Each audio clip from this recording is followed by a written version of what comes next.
ambassadeur bi may wax nii au passage mi ngi ñuy nuyu di ñu ziar nee na paysage audiovisuel sénégalais gisul émission bu mel ni jàkkaarloo mi ngi nii message baa ngi fi après dinaa leen ko transmettre mi ngi ñuy ñaanal vraiment di ñu souhaiter bon vent ñu ngi koy gërëm di ko sant moom it vraiment kontaan ci lool ci message yeeg échange yi donc ni ma ko waxee foofu la xewee BAD ak élection bi amoon nii bon les commentaires nag bëri nañ buuba.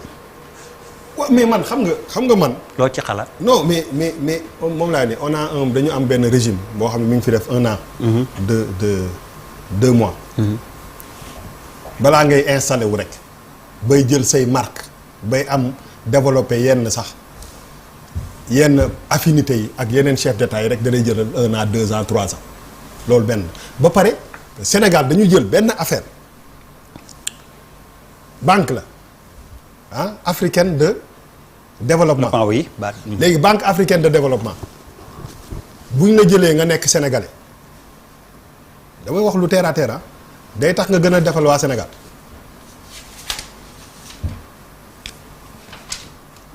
buñ la jëlee. Mauritanien bii ñu jël mu jiite. banque africaine de développement. mënul def n'importe quoi non ma ni dafay privilégier investissement en Mauritanie oui ou non je suppose que non. parce que loolu de defe naa ci banque confidentielle d'intérêt lañ koy wax. waaw mënul non mënul nekk.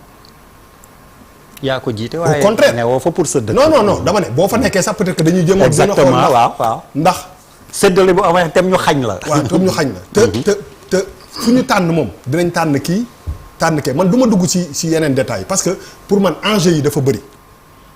enjeu yi tu sais mooy taxoon ma doon wax affaire économie dëkk bi bon de ce conseil ñu les profanes là FMI Banque mondiale dañu téye seen xalal dëgg la wala du dëgg. loolu la lañ ñu wax. financement dugg fi de. Banque mondiale ak FMI ñëpp a ngi toog di xaar. mais loolu du am répercussion ci nga nar a choisir dëkk boo xam ne la Banque mondiale ak FMI joxuñu leen xaalis parce que effectivement l'économie est en ruine et il y a coow lu metti de falsification de chiffres. mais loolu amul répercussion ci li ñu Banque mondiale ak FMI bañ a jox léegi un même pays comme ça qui traverse ces moments difficiles là qui présente un candidat loolu du peser ci balance bi la stabilité économique d'un pays boo xam ne nee nañu mi ngi ci bu doon sous-sol la mi ngi ci huitième kii pour mu génnaat le président dit que amul benn marge de manœuvre budgétaire loolu la wax. loolu yëpp amul ay répercussions ci wàllum choix ak économie on parle d'économie non. Parfaitement.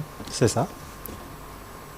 bu nekkee ni le pays qui porte la candidature traverse des moments aussi difficiles sur le plan économique mais quand tu mets un candidat loolu da ko fragiliser. ñu bëri loolu lañ jàpp. moo tax li ma doon wax sànq on revient ci loolu quand on stabilise l'économie du pays que confiance bi am ci loolu su boobaa peut-être que répercussion bi dafay nekk au-delà sax de xaalis bi ñuy indil fii parce que c'est une suite lu leer la dem na ci kii et sur les performances aussi ñun dañuy xam ki ñu am comme candidat rek mais xamuloo kële lan la am en termes de bagage et d'expérience ñun ñëpp ku sañoon Amadou Hott nekk ko waay président BAD mais dem na et boo gisee la différence honnêtement bi ma gis par rapport ak pourcentage bi nga xam ne ki ñu fal am na ko y a pas photo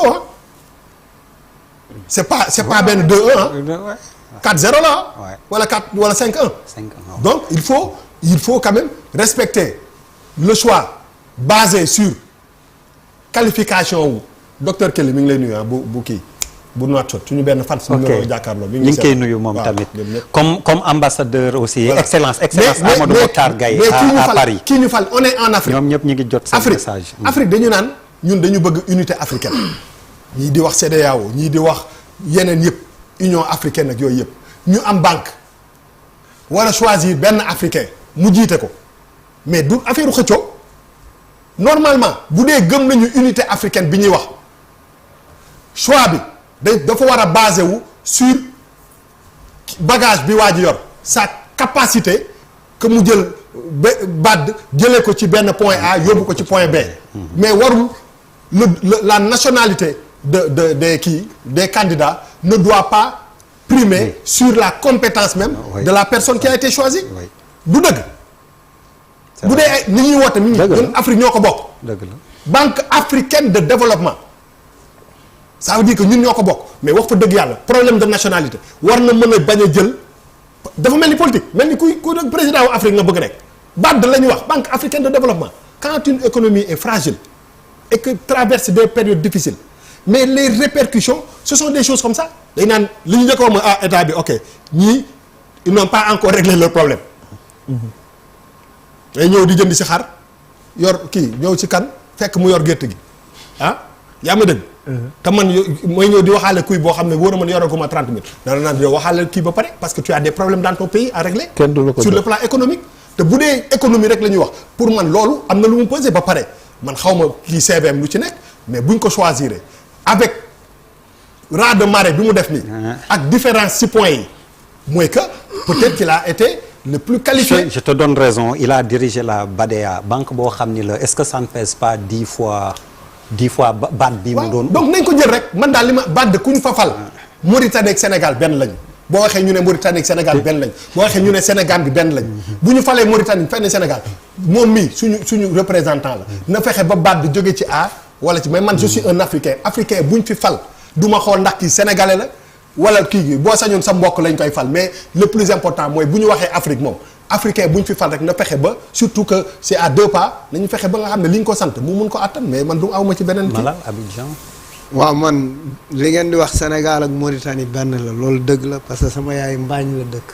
ah ngi noonu bi mu koy wax xaw ma ko ma mère elle a quitté la Mauritanie à l'âge de 7 ans samay maam yu jur sama yaay ñu ngi Mauritanie Mbaañ sama nijaay Kaaw Kaalidu chaque semaine chaque 3 mois day ñëw seet si ñu Géejawaay fan yi rek la fi jógee donc. man am naa ay doom sama doom seen maam. oui samay doom. Zeyna ak Philippe seen maam Mauritanie donc. ni ma lay wax xoolal BADEA Banque arabe pour le développement économique de l'Afrique buuba xam nga ni kii bi mu toogee foofu la dëkk yi mu lebal war na bëri de bésu élection bi bésu fayeeku bor la woon. donc mu mësal lebal. wala am na xam nga pour junni li nga doon wax nii pour te dire que c'est vrai. am na ci benn grand c'est un éminent intellectuel Abdoul Aziz Wane c'est un Mauritanien.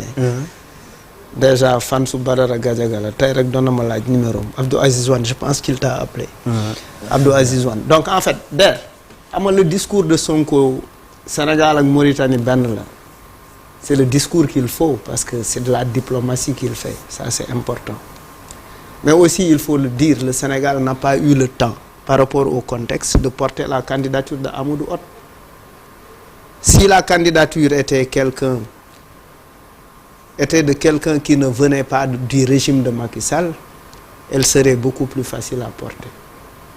Parce que c'est des gens à qui on a reproché énormément de choses. Donc ça pourrait paraître contradictoire d'assumer cette candidature après tout ce qui a été dit sur des gens de Macky Sall.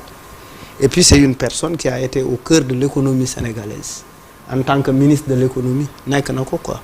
De la coopération également. Donc yooyu yu jar a préciser la maintenant nag Mauritanie moo gën a nekk dans les dispositions et puis leneen li ci topp aussi c'est il faut pas rêver c'est une question de background et puis li gars yi di wax square pegs in square holes c'est-à-dire les piquets carrés dans les trous carrés bu fekkee waa ji moo ko ëpp background mais pourquoi pas parce que c'est la Banque africaine de développement il s'agit pas de la Banque sénégalaise de développement ou la Banque mauritanienne de développement oui ou de Guédiawaye c'est pas la Banque guédiawayienne de développement donc en fait il faut pas qu'on soit dans des subjectivités wala nekk ci ay affaire woy nañ far fii nañ far fële qu'est-ce qui va être son utilité pour le continent est-ce que sa position à la banque sa direction permettra de développer l'Afrique permettra effectivement de prendre en compte les véritables préoccupations des populations en termes de développement lan la développement ay tali la développement ay transport le développement c'est les questions de l'emploi